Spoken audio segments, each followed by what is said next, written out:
The New Jersey drone situation just got way interesting.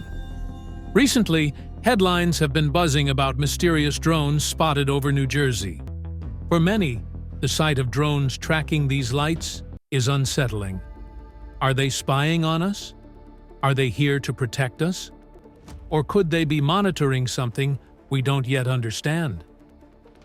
Many have asked if it is possible for the world to see otherworldly beings. What's going on in New Jersey? People have been looking up and spotting something strange. Drones. Or at least, that's what we're being told. But what if it's not about the drones at all? What if these sightings point to something much bigger? Something beyond what we're ready to understand? Are we seeing technology, beings from another world, or perhaps something even more extraordinary? And Christians are asking, can we even see mysterious beings like angels? It all started with reports of drones flying in coordinated patterns over New Jersey. People were quick to take videos, snapping pictures of the night sky. At first, it seemed like a routine thing, maybe some kind of government test, or a hobbyist with fancy toys. But then, something changed. Eyewitnesses began describing strange lights, movements that didn't make sense, and a feeling that they were seeing something they couldn't explain. Here's the thing. Drones don't glow like this. They don't pulse or hover in ways that seem almost alive. And they certainly don't interact with their surroundings like these objects are reported to. Could it be that these so-called drones are something else entirely? And if so, what? Let's take a closer look. Is it just phones or special devices that can see these things? Now, here's where it gets weird. In several videos, we see what looks like drones approaching these glowing lights, or what some are calling plasmoids. As the drones get closer, something happens. The lights change, almost as if they're responding. Let's shift gears for a moment. If you've read the Bible, you know it's full of descriptions of heavenly beings, things that don't look anything like us. In Ezekiel 1, we hear about wheels within wheels, sparkling like topaz, moving in ways that defy understanding. Could these glowing lights and their strange movements be connected to something divine? Are we seeing echoes of ancient visions in our modern skies? And if these are biblical beings, is it possible for our eyes to see them? Can you see angels physically? Puzzle 1. What really are angels? Angels are spiritual beings created by God. They serve as messengers, protectors, and servants of the Most High. In artwork, angels are often depicted in various ways. However, exploring their true appearances can inspire wonder and deepen our understanding of their earthly missions. If angels are spiritual beings, how can they be perceived in a physical form? Puzzle 2. When angels appear. It is worth noting that angels in the Bible appear to people in different and often unpredictable ways. Although one might think that such appearances were quite frequent based on a simple reading of the scriptures, in reality, they were not very common. There is a growing fascination with angels in recent times and a plethora of accounts of angelic sightings. Angels are everywhere in almost all religions and are typically viewed as messengers. To assess the possibility of angels appearing in modern times, it is necessary to understand their historical appearances from a biblical perspective. The first appearance of angels in the Bible is in Genesis. God placed cherubim to block the entrance with a flaming sword after Adam and Eve were expelled from the Garden of Eden. The next appearance of an angel in the Bible is in Genesis 16. In this instance, Hagar, the Egyptian servant who bore Ishmael to Abraham, was given instructions by an angel to return to her mistress. Another encounter with heavenly beings happened in Genesis, when God and two angels visited Abraham. During this visit, God informed Abraham about the impending destruction of Sodom and Gomorrah. In Genesis 19, Two angels visited Lot and warned him to leave the city along with his family before it was destroyed. In Genesis 32, when Jacob saw a large number of angels, he quickly identified them as the army of God. However, there are certain characteristics angel in physical bodies have. They reflect glory of the Lord. At times, the angels served as a medium for the glory of the Lord to shine through. As an example, when the angel of the Lord stood before them, the radiance of the Lord's glory enveloped them, and they were filled with fear. Ezekiel. Ezekiel's prophecy account is not a story from a different time and place. He was a real person who lived in a real place. He had remarkable visions of God on an actual day. Ezekiel first noticed a fierce whirlwind coming from the north. Then he saw 4 living creatures, each of which had 4 faces: a lion's face, an ox's face, an eagle's face, and a human face. 4 wings, straight feet, and hands under its wings. The creatures represent God's attributes seen in creation: His majesty, power, swiftness, and wisdom. The book of Revelation contains several parallels with John. However, Ezekiel provides a much more detailed description of the 4 living creatures. Ezekiel 1 says, "Also, from within, it came the likeness of 4 living creatures, and this was their appearance. They had the likeness of a man. Each one had 4 faces, and each one had 4 wings. Their legs were straight, and the soles of their feet were like the soles of calves' feet. They sparkled like the color of burnished bronze. The hands of a man were under their wings on their 4 sides, and each of the 4 had faces and wings. Their wings touched one another. The creatures did not turn when they went." The 4 living creatures are also found in Revelation. The scriptures that describe these beings give no hint that they are figurative. Rather, they present them as real, actual beings. The cherubim, also known as the 4 living creatures, meaning beings, are the highest and most exalted order of celestial beings. This is made abundantly clear by the close proximity of these individuals to the throne of God. According to Ezekiel 1, it seems as though they are continually moving around the throne. Ezekiel 1 says, "And each one went straight forward. They went wherever the Spirit wanted to go, and they did not turn when they went." As for the likeness of the living creatures, their appearance was like burning coals of fire, like the appearance of torches going back and forth among the living creatures. The fire was bright, and out of the fire went lightning, and the living creatures ran back and forth, in appearance like a flash of lightning. Revelation chapter 5 verses 6 through 14 explain the functions or responsibilities of the 4 living creatures. They prostrate themselves before the Lamb, who is Jesus Christ, and offer the same reverence to Him as they did to the Father. The purpose of the 4 living creatures also has to do with declaring the holiness of God and leading in worship and adoration of God. Additionally, the 4 living creatures play a role in the execution of God's justice in some fashion.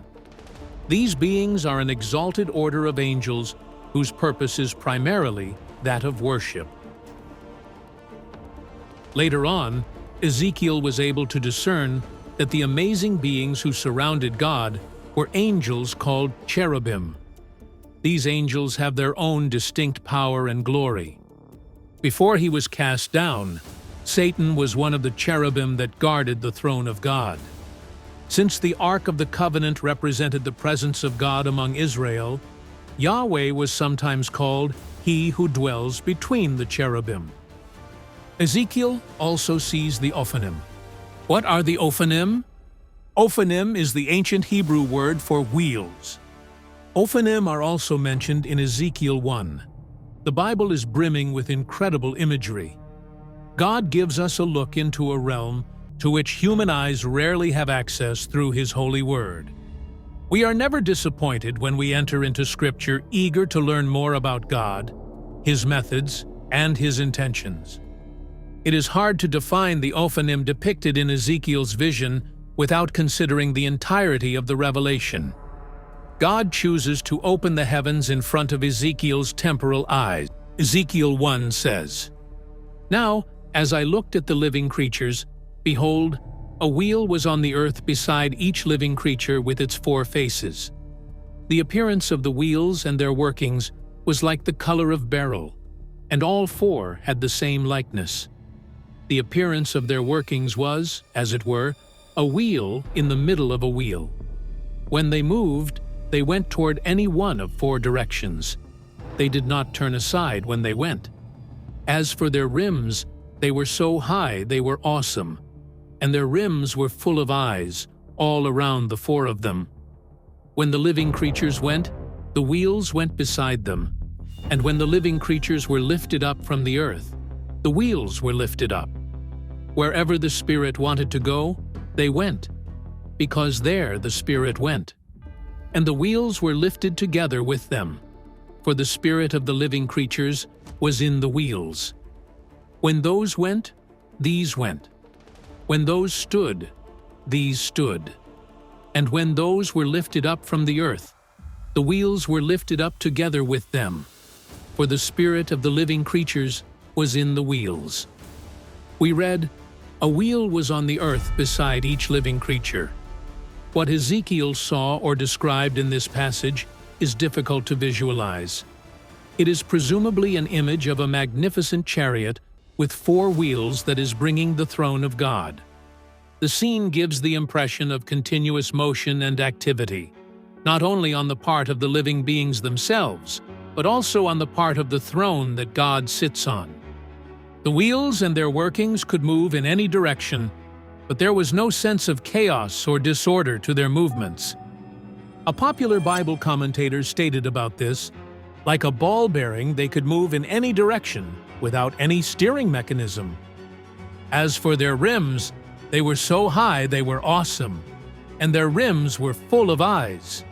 Again, it is difficult to image in one's mind exactly what Ezekiel saw or stated in this passage.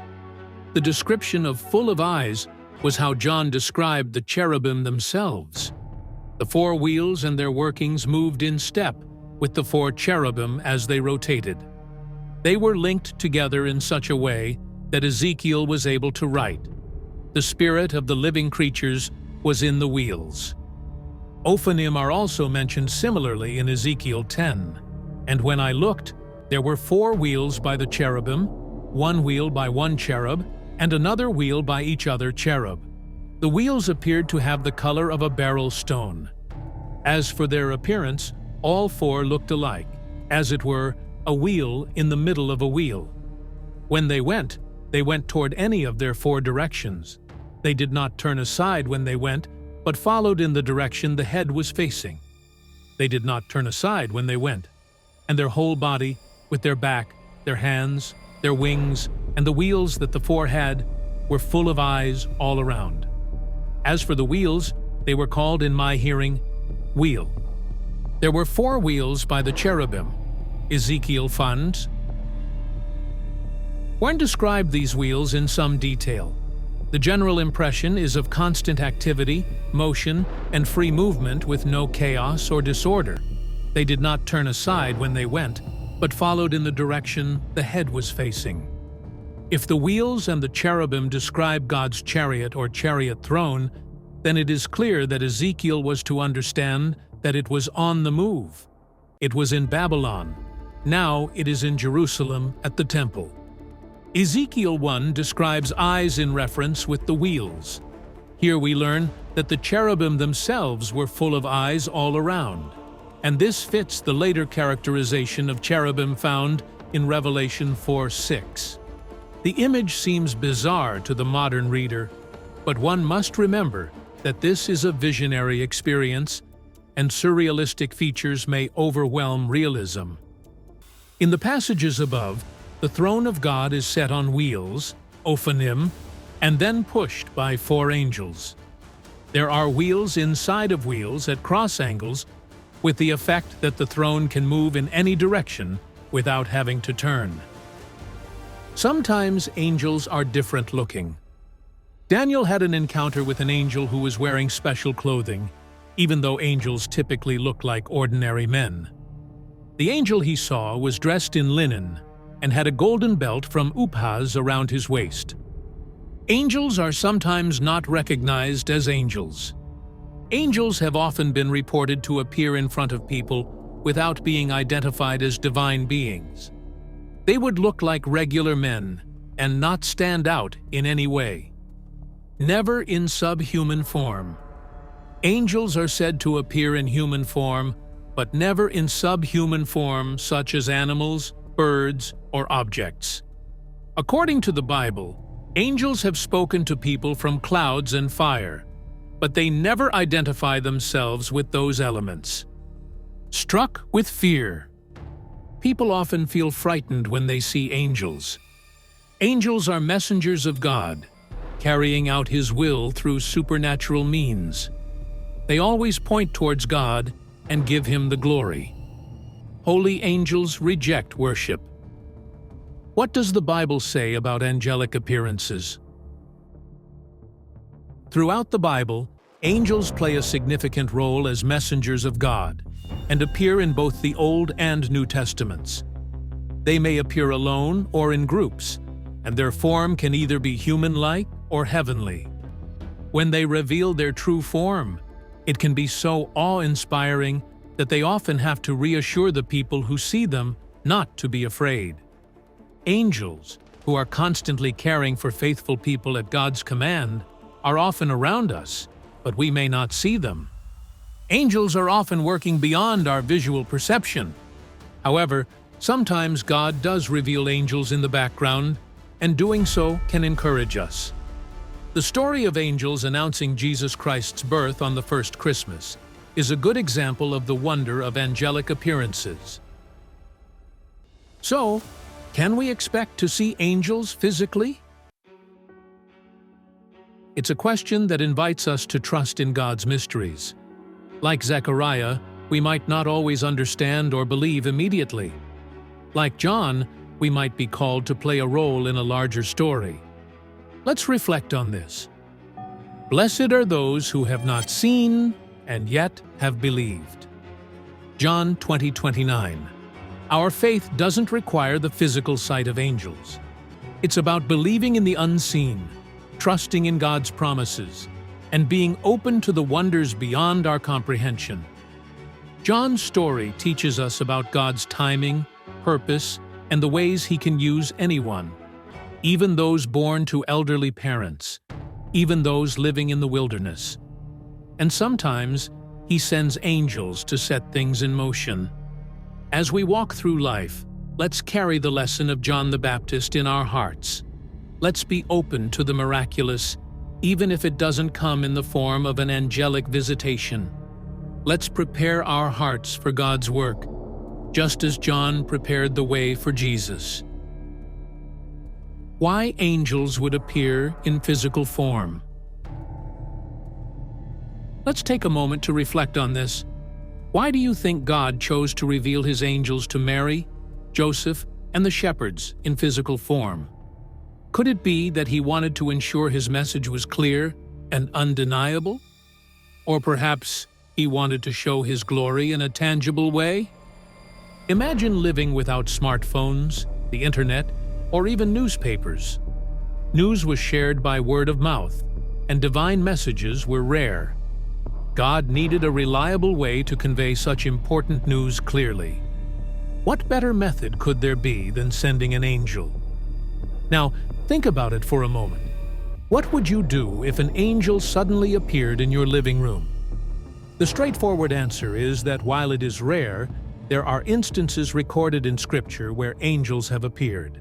However, in most cases, angels remain unseen as they carry out God's will, guiding, protecting, and watching over us in ways that go beyond our human understanding. Think of it like the wind. You can't see it, but you can feel its effects. Similarly, you may not see angels with your eyes, but you can sense their presence through the peace they provide, the sudden solutions to problems, or the unexplained protection during times of danger. Moreover, our focus shouldn't primarily be on seeing angels, but rather on acknowledging their existence and the role they play in God's divine plan. This speaks volumes about faith, believing in the unseen, trusting in the divine, and knowing that we are never alone. However, angels have an heavenly form. The Bible mentions instances of holy angels appearing as light beings.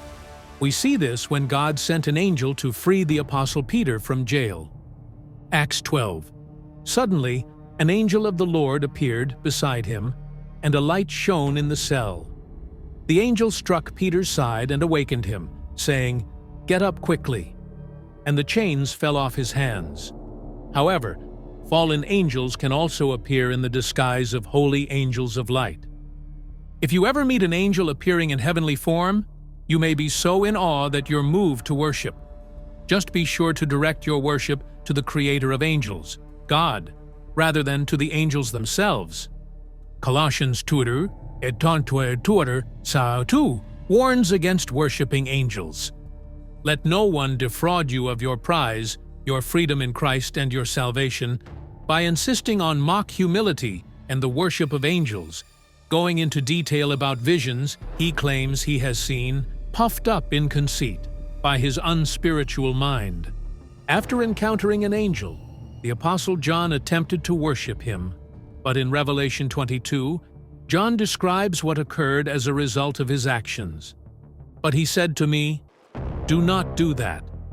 I am a fellow servant with you and your brothers the prophets, and with those who heed and remember the truths contained in the words of this book. Worship God." These stories were meant to be shared and remembered throughout the ages. The physical appearances of angels made such a strong impression on Mary, Joseph, and the shepherds that their stories have been told and retold for over 2,000 years. They remind us of the miraculous nature of Jesus' birth and the fact that God sometimes intervenes in our world in extraordinary ways. Why is it important for Christians to know about the supernatural realm? Ephesians 6 says, "Put on the whole armor of God, that you may be able to stand against the wiles of the devil. For we do not wrestle against flesh and blood, but against principalities, against powers, against the rulers of the darkness of this age, against spiritual hosts of wickedness in the heavenly places." In Ephesians 6, we're told that our struggle is not against flesh. God desires believers to be aware of the world beyond what our temporal eyes can see, so that we, in the Lord's mighty power, can be prepared to take on whatever scheme the enemy has in store. Extremism is prevalent in today's society. On one end of the scale, some believers downplay the supernatural parts of their faith and insist on maintaining a naturalistic worldview, which is characterized by an exclusive reliance on the truths of doctrinal teachings for day-to-day living. And on the opposite end of the spectrum are those people who are so preoccupied with the spiritual realm because of the allure it holds for them that they are of little help on earth. We must first ensure that our eyes are open to the reality of the situation. When Elisha's servant was terrified by the surrounding enemy in 2 Kings 6, the prophet tells the young man, "Don't be afraid." So he answered, "Do not fear, for those who are with us are more than those who are with them." And Elisha prayed and said, "Lord, I pray, open his eyes that he may see." Then the Lord opened the eyes of the young man, and he saw. And behold, the mountain was full of horses and chariots of fire all around Elisha. The world in which we live cannot be considered our home. There is a world that we cannot see, yet it is rife with conflict over our own souls. When we make the decision to investigate the Bible and seek God's perspective on the supernatural, we move one step closer to the establishment of God's kingdom